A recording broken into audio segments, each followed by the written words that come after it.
그 다음에 이제 네 번째 화두인데요. 네 번째 화두는 뭐냐면 이것도 살벌하죠. 한반도에서 전쟁이 나면 중국 너희도 공멸이야. 그 소리예요.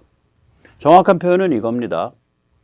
한반도에서 핵전쟁이 나면 동북아가 잿더미가 된다예요. 그런데 핵전쟁이 난다는 걸 어떻게 정의할 건데 북이 핵을 쏜 걸로 정의할까요? 중간에 요격당했지만 혹은 북의 핵이 한국에 떨어진 걸로 정의할까요? 혹은 북이 핵을 쏘려고 기미를 보이길래 우리가 먼저 조졌다로 정의할 거예요. 셋 다 핵전쟁이에요. 우리가 저거 핵이다라고 주장하는 거라고요, 저게. 자, 그러면 결국 저거는 한반도에서 전쟁 나면 북이 뭐 핵 가지고 불바다 만든다는 애들이니까 동북아가 잿더미 된다는데 동북아라는 게 뭐예요? 제가 말씀드리잖아요. 8+3이란 말이에요. 뭐가? 중국의 해안 지역의 핵심 8개 성, 그러니까 하이난, 광동, 그 위에 푸지안, 그 위에 장슈, 그 위에 저장이 먼저 장슈, 그 위에 산동, 그 위에 허베이, 하북, 그 위에 라오닝 해서 성이 8개야. 그 다음에 직할시가 3개예요. 그러니까 뮤니시팔 시티라 그러죠. 영어로는 그런데 저기서 뭐 직할시 이렇게 표현하죠. 그게 뭐냐면 베이징, 샹하이, 텐진. 여기에 인구의 60%가 몰려 있고요. 여기에 중국 GDP의 80%가 나옵니다. 여기서. 그런데 한번 저걸 제가 그때도 말씀드렸죠. 저 거리 한번 보세요. 제주에서 샹하이 500km밖에 안 돼요. 군산에서 칭다오 570km. 인천에서 칭다오 580km. 군산에서 베이징 1000km. 인천에서 베이징 900km. 중국 너희 말이야. 저 소리라. 중국 너희가 북한을 내세워서 불장난을 하면 모두 같이 죽는 거야. 그 소리에 제 귀엔 그렇게 들리더라고. 한반도에서 핵전쟁 나면 동북아 전체가 잿더미가 됩니다. 제 귀엔 뭘로 들리냐면 중국 너희가 말이야. 북한 내세워서 불장난하면 모두 같이 죽는 거야. 북한을 내세운다는 게 의미가 없어. 제가 거듭 말씀드리잖아요. 거듭 말씀드리는데 한번 직접 한번 그 해설을 들어보시죠. 그러면서 만약 한국과 북한 사이에 핵 전쟁이 벌어진다면 이것은 양측만의 문제가 아니라 동북아 전체가 잿더미로 변하는 일이 될 것이라며 이를 막아야 한다고 강조했습니다.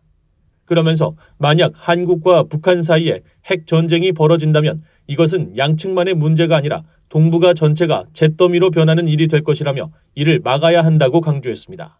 예, 이거잖아요. 그러니까 결국은 한반도에서 핵전쟁이 나면 동북아가 잿더미가 된다.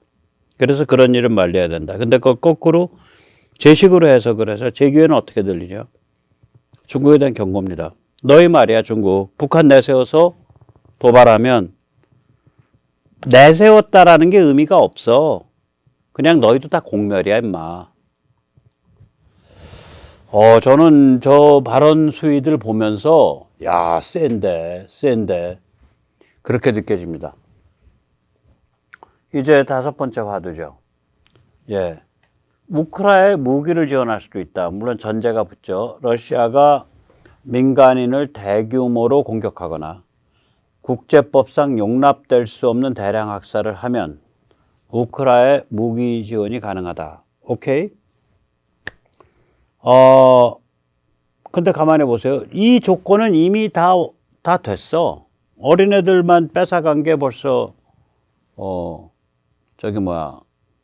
몇만 명이잖아요. 점령지에서 애들을 러시아로 빼돌린 게. 그 다음에 그 와그너 그룹의 그 간부가, 프리고진의 명령, 와그너 그룹 두목 프리고진의 명령에 따라서 10살 미만짜리 애들 많이 죽였다. 이렇게 얘기를 했고. 부차 같은 데서 민간인 학살 증거 막 나오고 있고, 이미 그래서 민간인 시설 계속 공격했고, 예. 수도, 상수도, 그 다음에 저기 전기 이런 거, 병원, 어린이집 이런 거 많이 공격했으니까 결국 러시아의 민간인 대규모 공격이 있는 거고요. 국제법상 용납될 수 없는 대량 학살이 있었다고요.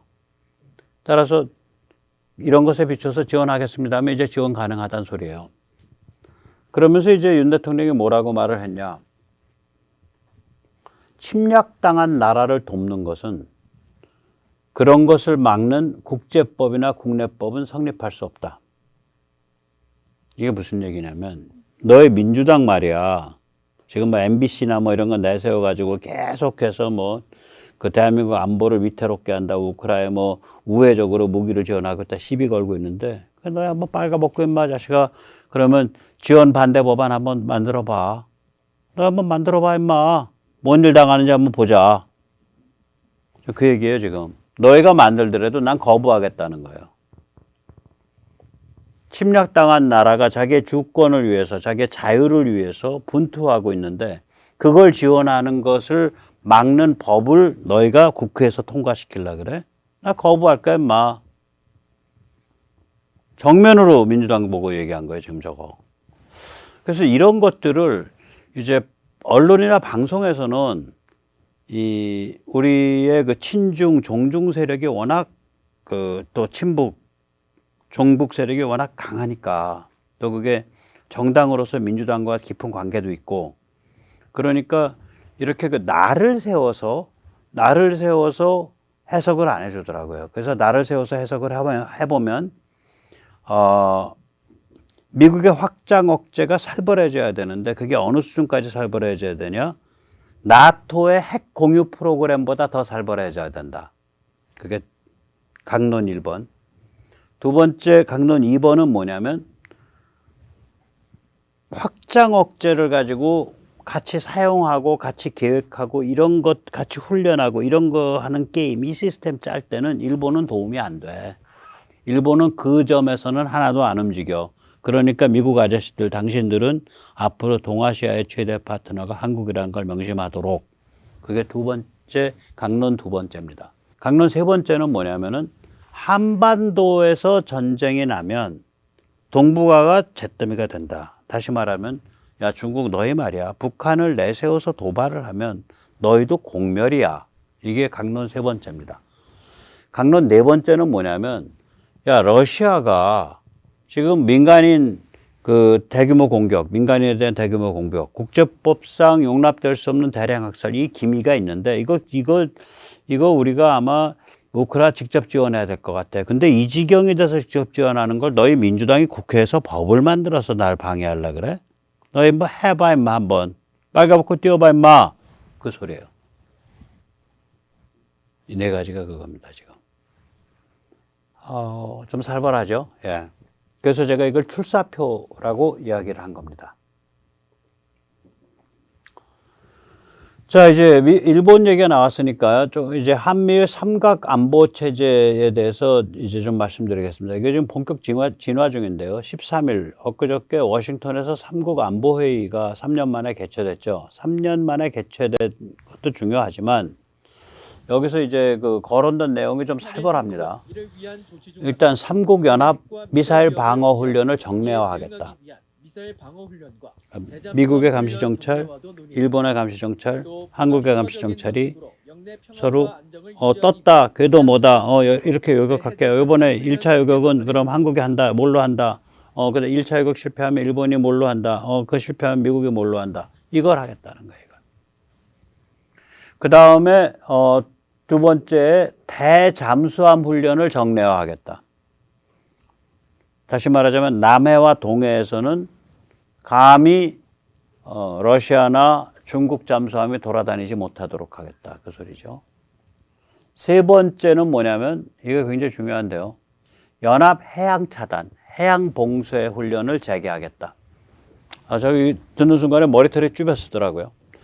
조금 이따 다시 보겠지만 지금 중국이 태평양으로 나올 수 있는 통로는 사실 두 개밖에 없습니다. 하나는 미야코지마, 그 대만 옆에 있는 섬, 그거와 오키나와 사이의 통로 하나, 또 하나는 대만과 루소온 섬 사이에 바시 해협 통로 하나. 그래서 저게 해양 봉쇄란 얘기는 뭐냐면 해양 차단, 해양 봉쇄란 얘기는 뭐냐면은 중국이 해군력을 투사하지 못하도록 틀어 막아버리겠다. 그거를 한미일이 같이 공동훈련하겠다. 그 소리예요.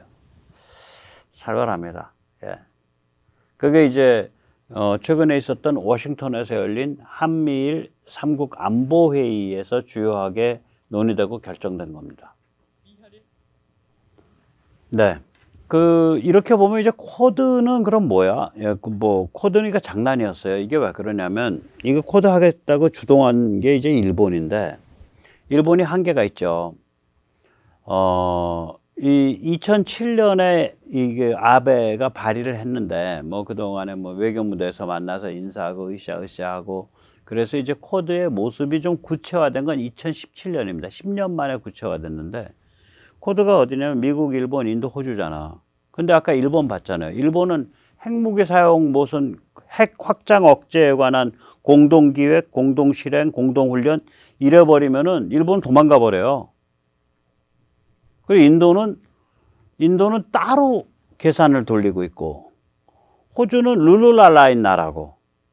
그러니까 우리 같이 이렇게 실존적인 생명의 위협 속에서 하루하루 살아가는 그런 나라의 필사적 각오가 없어요. 일본과 인도와 호주가. 그냥 아베의 국제무대 외교 잔치인 성향이 있는 거죠. 쿼드라는 게. 거기다가 2017년 이제 그 당시 돌아가 보면 또 미국의 한계가 있죠. 트럼프는 반중 물꼬를 튼 건 위대하죠. 그러나 여전히 고립주의입니다. 여전히 고립주의예요. 즉 글로벌 차원의 군사 지정학 전략이 트럼프 때 없었다고요. 그러니까 계속해서 백악관의 그 참모진들이 바뀌잖아요. 심지어 이제 존 볼튼 같은 사람도. 존 볼튼 김정은에 대해서 협박하고 이런 건 좋아했지만 그게 기본적으로 네오콘이거든요. 그러면 그랬고 그 다음에 2007년부터 2017년 사이에 한국의 지도자들은 어때? 왜 그러냐면 저 코드에 마땅히 저게 제대로 돌아가는 것 같았으면 한국에 마땅히 들어가야 되는데 제대로 안 돌아갔을 뿐만 아니라 제대로 돌아가든 안 돌아가든 한국이 또 준비가 안 돼 있었던 거예요. 일단 MB는 독도에서 반일 노름 했죠. 저게 뭡니까 저게 대통령이. 그냥 독도는요. 바깥에 아무 표시 안 하고서 그냥 주저앉아 있으면 되는데 그게 제일 유리해요. 실효적 지배를 그냥 조용하게 지키고 있는 것. 그게 제일 유리해요, 독도는. 저 반일 노름, 저 게임 안 되는 거예요. 저렇게 하면 안 돼요. 그 다음에 이제 박 대통령은 이제 집권 3년 차까지가 힘이 좋을 때잖아요. 집권 4년 차는 이제 벌써 탄핵 들어가기 시작하니까.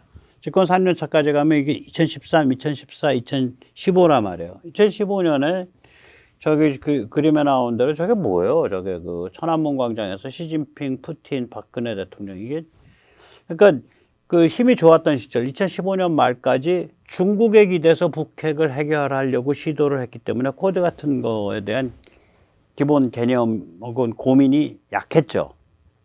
그 다음에 이제 문재인인데 문재인은 더 말하기가 좀 그렇죠. 예. 그러니까 결국은 코드는 주창자인 일본부터 좀 룰루랄라 외교 노름 게임이었고, 그 멤버만 봐도 뻔한 거죠. 인도, 호주가 이 동아시아에서, 동북아시아 일대에서 목숨 내놓고 덤빌 때가 아니잖아. 그러니까 주창자인 일본부터 좀 이상했고, 그 다음에 미국은 반중 깃발은 들긴 했는데 고립주의 관점에서 왜 너희가 우리 미국을 자꾸 침해해? 이 고립주의 관점에서 들은 거지 글로벌 군사지정학 구도를 가진 건 아니었다고요. 근데 저건 글로벌 군사지정학 구도랑 연결된 거잖아요. 코드는. 미국대로 한계가 있었고 한국은 코드가 언급되기 시작한 2007년부터 코드가 모양을 드러낸 2017년까지 10년을 이렇게 덧어서 보면 한국은 MB는 반일 노름 하는데 바빴으니까 일본이 주창한 코드에 들어갈 생각이 없었을 거고 박 대통령은 북핵을 미국을 붙잡고 푸는 게 아니라 중국을 붙잡고 풀려고 했었으니까 따라서 코드 같은 데에 별로 관심이 없었을 거고. 그래서 이게 다 뭔가 손발이 안 맞는 그런 좀 장난 같은 혹은 외교 잔치판 정도에 불과했던 거예요. 그런데 이번에 윤 대통령이 국빈 방문으로 미국을 가서 아까 이제 나온 대로 예를 들면 나토의 핵 공유 프레임워크를 넘어서는 그러한 한미 사이의 확장 억제에 관한 프레임워크가 생기고 그 다음에 한국에서 신무기가 개발돼서 나오고 예.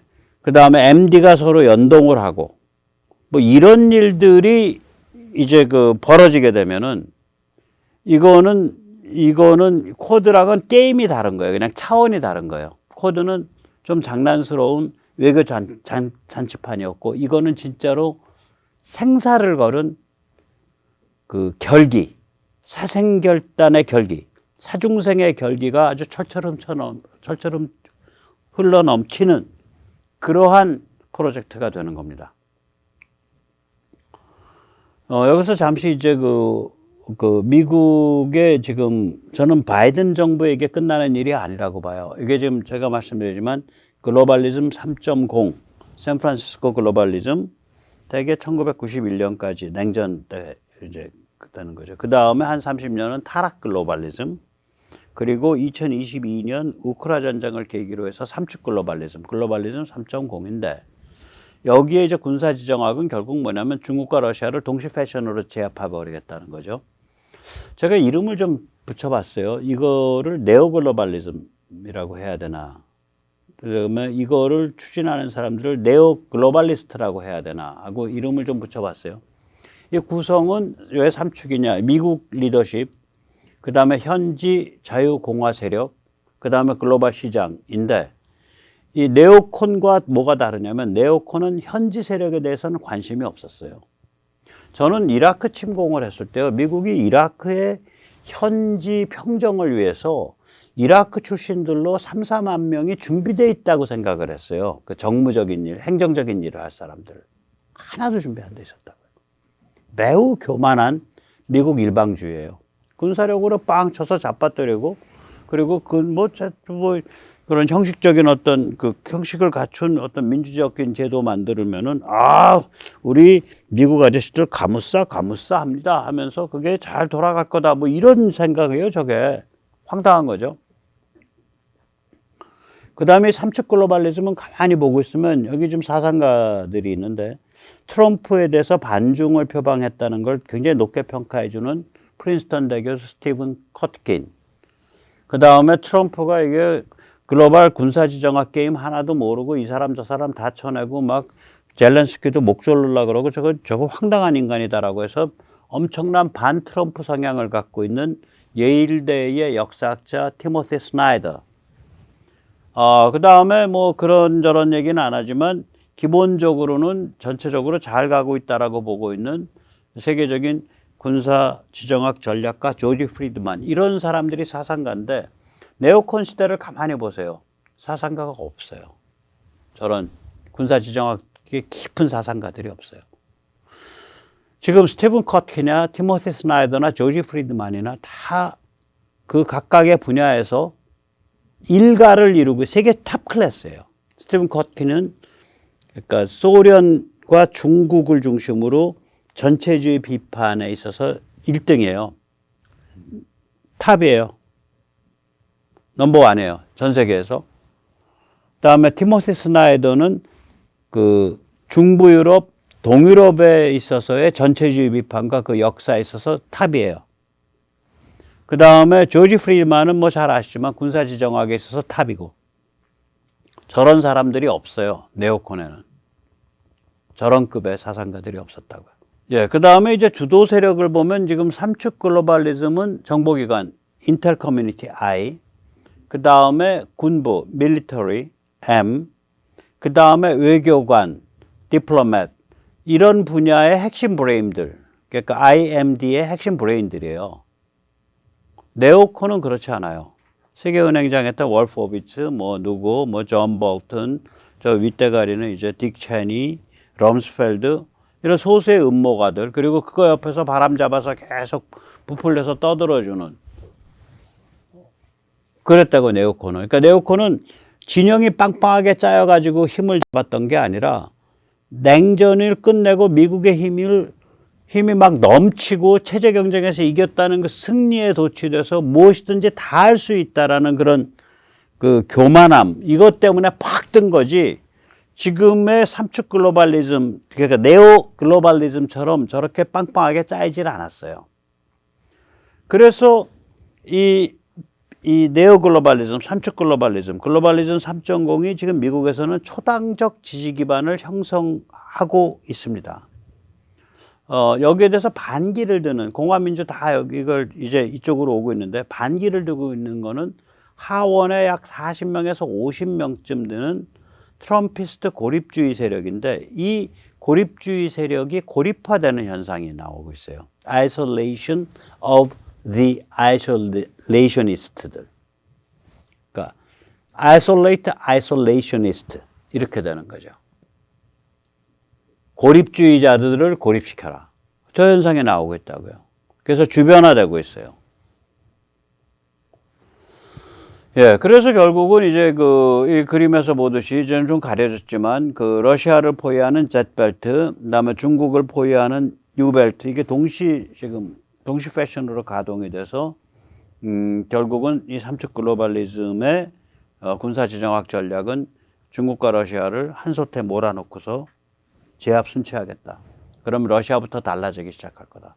그렇게 보는 거죠. 예, 이제 마지막으로 말씀드리면 한국, 미국, 일본이 힘을 모으면 중국이 두렵지 않습니다. 한국은 천해의 근접 독침입니다. 그러니까 near range, short range 포큐파인이에요. 독침을 이제 고슴도치 포큐파인이라 그러거든요. 군사 전력에서는. 보시다시피 이제 칭타오, 베이징, 샹하이, 그렇고요. 그 다음에 일본은 천해의 해양 봉쇄입니다. 예, 일본이 적극적으로 움직이면 유사시에 중국은 바다로 기어나오질 못해요. 미국은 천해의 불침항모죠. 미국 본토가 공격받는 적이 없죠. 미국 본토 자체가 불침항모예요. 대서양을 한참 건너서 공격하거나 태평양을 한참 건너서 공격해야 되니까. 그런데다가 항모 전단을 10개를 운영하잖아요. 법에 의해서 항모는 11척 이상이어야 된다라고 돼서 항모는 11척이고요. 항모 전단은 10개가 될 겁니다. 그래서 이 한미일 세 개의 나라가 각각 자기의 역할을 하면서 딱 짜이게 되면 중국은 끽소리도 못하는 거예요. 그것 때문에 저희들이 이 반일 죽창팔이를 하면서 이제 그 반일 감정을 이제 불러일으키죠. 그래서 저런 걸 못하게 하죠. 솔직히 말하자고요. 좌파든 우파든 일본의 가장 큰 죄악은 20여 년 동안 넘게 된 제1교포 북송이었다. 그 비판하는 사람 누가 있어? 좌파에서 그렇게 반일 떠들면서 그 비판 안 해.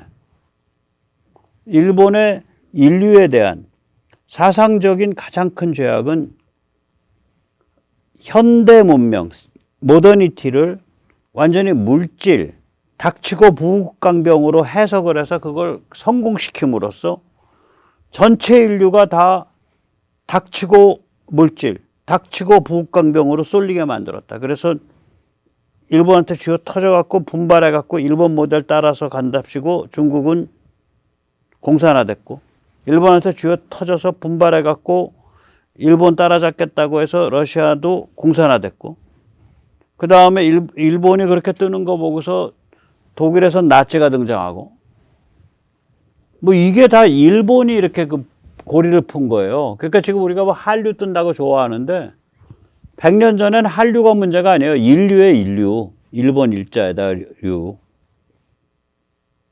J-웨이브예요. K-웨이브가 아니라.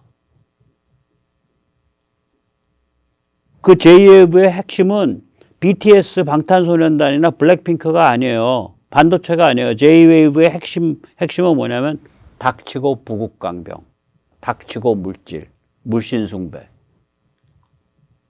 자, 일본에 대한 이런 근본적인 문제를 지적을 하는 반일파리들은 없어요. 그러니까 저들의 반일파리는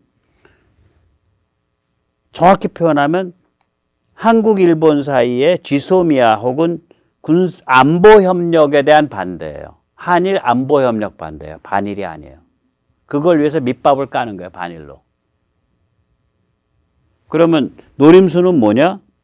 한일 안보 협력이 불가능하게 만들어서 한미일 삼각 안보 협력이 불가능하게 만들고 그럼으로써 중국이 숨 쉴 수 있는 틈을 주겠다. 뭐 직업치고는 뭐 괜찮은 직업이죠. 그래서 중국한테 용돈을 많이 받았는지 모르겠습니다. 용돈도 안 받고 그 짓 한다면 좀 너무 바보죠. 용돈을 그래도 한 100억, 1000억 받고서 그 짓을 하면 그래도 뭐가 좀 남을래나. 네, 오늘 여기까지 모시겠습니다. 윤석열 대통령께서 깨서라고 이제 말할 수밖에 없어요. 이 정도면 저도 귀가 질리더라고요. 총론 빼고 강론 4개로, 총론 빼고 강론 4개로, 다시 한번 이제 말하면은, 저걸 한 거죠. 네. 미국 국빈 방문에 대한 출사표를 던진 거죠. 미국 확장 억제 엄청 살벌해져야 되고, 나토의 핵 공유 시스템보다 더 살벌한 시스템이 돼야 되고, 그 다음에 이런 시스템 밀고 나갈 때 일본은 핵 얘기만 나오면 도망가기 때문에 한미가 먼저 만들어 놓고 일본은 차차 조인하는 게 돼야 되니까 결국 동아시아에서 미국 최대의 파트너는 한국이고, 그 다음에 한반도 전쟁 나면 중국 너희도 공멸이야 임마. 북한 내세워갖고 도발하지 마. 그 다음에 마지막으로 우크라이나에 대해서 무기를 지원할 수도 있다.